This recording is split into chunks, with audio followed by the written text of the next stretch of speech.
How to fix can't reach Oculus Runtime service not reaching on Windows. 1. Change the date and time settings. 2.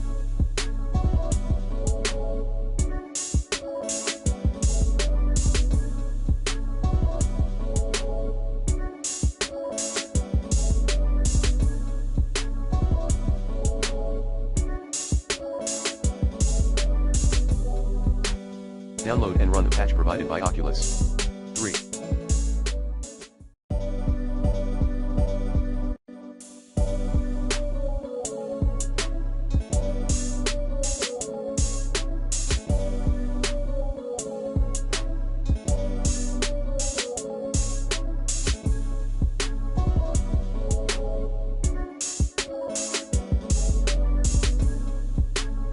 Launch application from the directory at /program files /Oculus /support /Oculus Runtime /OVR server _x64.exe. Refer to the IMG below to locate that OVR server _x64.exe. 4.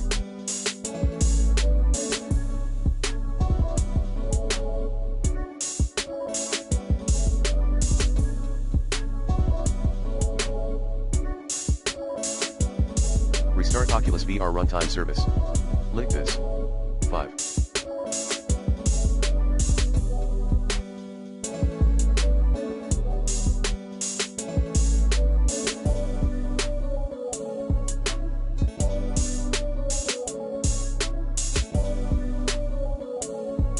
Uninstall then reinstall Oculus software.